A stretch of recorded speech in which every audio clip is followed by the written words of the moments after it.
never asked for this.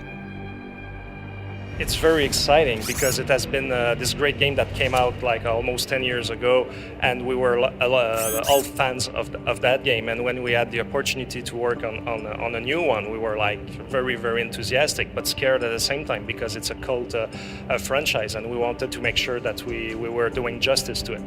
I mean, it's kind of the Deus Ex name. It's a lot of possibilities. It's a game where you can explore the fantasy in different ways. It's a game that makes you think. It's not just about like run and shooting and stuff like that. And for me, it was a great opportunity to work, I would say, on something a little bit more expensive in terms of the layers of thinking and playing and things like that. So for me, it was a great opportunity to do something a little bit less straightforward. We see the Human Revolution as a brand new game, even though it's part of the Deus Ex franchise. It's kind of a reboot.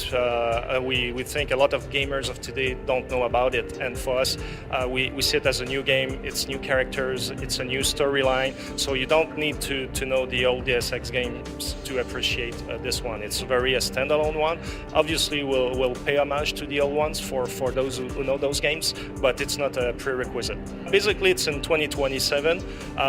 You play Adam Jensen. He's set in Detroit. He's a security specialist working for a biotech corporation that is into all the augmentations and things like that. And early on in the game, there's a commando of Black Ops that storm in the facility and destroy a lot of things. You don't know why. You've been injured really badly, and then you're forced to go into augmentations because your character at first is not augmented at all.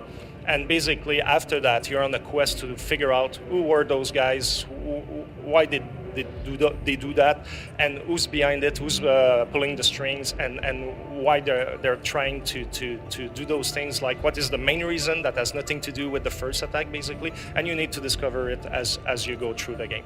And you play the game with 4 different game pillars, which is combat, stealth, hacking, and social. And basically, for all the pillars, we have several augmentations that allow you to be better in whatever field you choose to play. Like, if you want to be in combat, we have a lot of augmentations that will allow you to either stabilize your weapons or be stronger, take down some guys, things like that. So we basically, the augmentations, you can buy new augmentations to some clinics where you acquire that new basic skill. And for each augmentations, there are different abilities that you can unlock. And through playing the game and achieving objectives, doing a lot of stuff, you earn XP points that you can spend on those augmentations to unlock new ability within an augmentation. So it's kind of a hybrid system in that sense.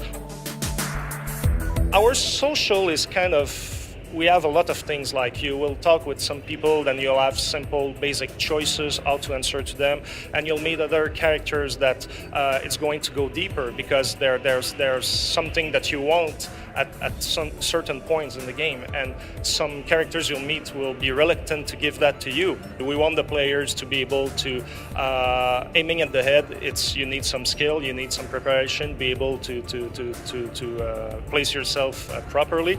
So in that sense, it's skill-based, but all the enemies are different. Some have helmets, some have different gears that, like, the headshot is not necessarily all the time like one kill shot, basically. So you really have to adapt your tactic depending on the enemies you're facing and stuff like that. The Deus Ex Human Revolution is going to be out on PC, Xbox 360, PS3, and it's going to be out early in 2011. I'll never stop looking.